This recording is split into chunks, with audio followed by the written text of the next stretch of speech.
l'Anacassi ne fait pas de commercialisation. L'Anacassi s'occupe de l'encadrement, de l'aide à l'organisation, à la professionnalisation des sociétés coopératives et nous faisons la médiation, la représentation auprès des autorités publiques et dans les organes. Voici ce que nous faisons. Donc on est différent d'un syndicat, on est différent d'une union de coopératives. Ce n'est pas une structure de trop. Les sociétés coopératives de Côte d'Ivoire avaient besoin en août 2012 de créer leur organisation. Parce que quand l'OADA est arrivé et qu'il fallait passer de la loi 1997 à l'OADA, bien entendu, il n'y avait pas une structure qui pouvait assurer le relais pour faire la sensibilisation et l'information sur les dispositions de l'OADA. C'est en ce moment que 201 sociétés coopératives ont trouvé nécessaire, à travers une assemblée générale constitutive, de mettre l'Anacassi en place, dont 70% sont venus du café cacao. Et c'est à la suite de ça que nos activités se sont étendues et nous avons une représentation nationale aujourd'hui qui vaut notre prison d'or pour être le signataire du Pacte national de Peña 2. Nous fédérons actuellement 1000 sociétés coopératives et l'objectif de cette campagne est de faire une remobilisation des membres et d'expliquer les missions et les objectifs de l'Anacassi à l'ensemble du mouvement coopératif afin qu'ils comprennent qu'il est temps qu'on se mette ensemble pour mieux gérer nos entreprises coopératives et mieux défendre nos différentes causes. Donc, la caravane vise à toucher en termes d'information, de communication et de sensibilisation 2400 sociétés coopératives sur les 4200 que compte la Côte d'Ivoire. Effectivement, quels sont les différents thèmes qui seront débattus tout au long de cette caravane? Les thèmes sont déjà placardés et vous faites bien de poser ces questions. L'ordre du jour est universel à toutes les régions et dans toutes les régions dans lesquelles nous allons passer. Ces thèmes vont être traités parce que c'est des thèmes qui ont été identifiés comme des thèmes universels à l'ensemble des coopératives.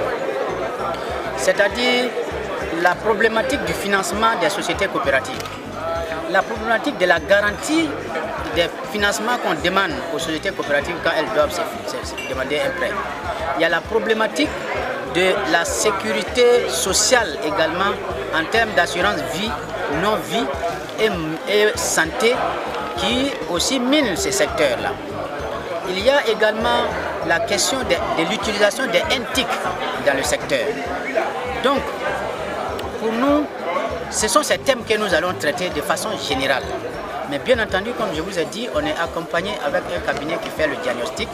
Et comme nous sommes aussi dans un système de brainstorming qui est le déballage d'idées, le cabinet va recueillir avec nous, en dehors de ces thèmes-là, d'autres besoins au niveau des sociétés coopératives que nous allons capitaliser.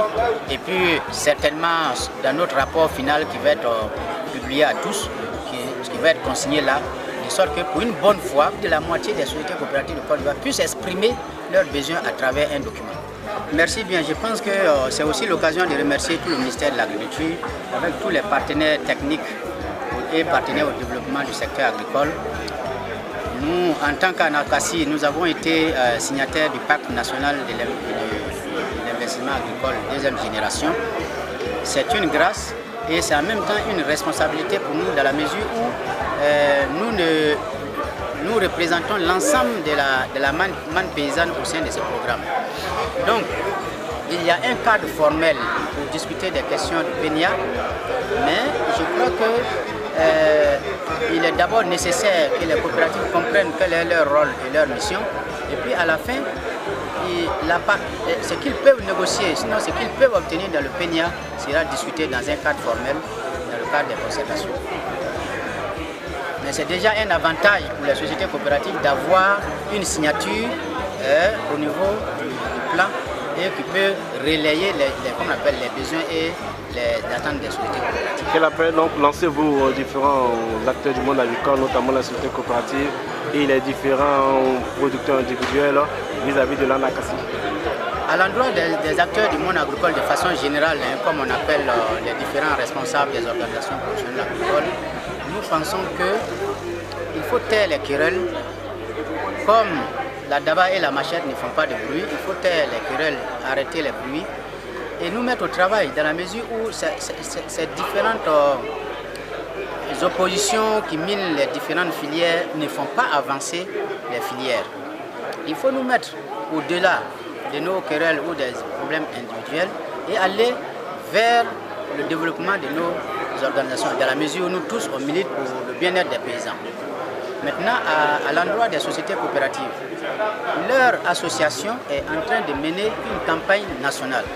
Moi, je leur demande de s'approprier ce programme, cette tournée, de participer massivement, parce que bien les informations que nous allons donner est bien entendu important pour la survie de leur coopérative.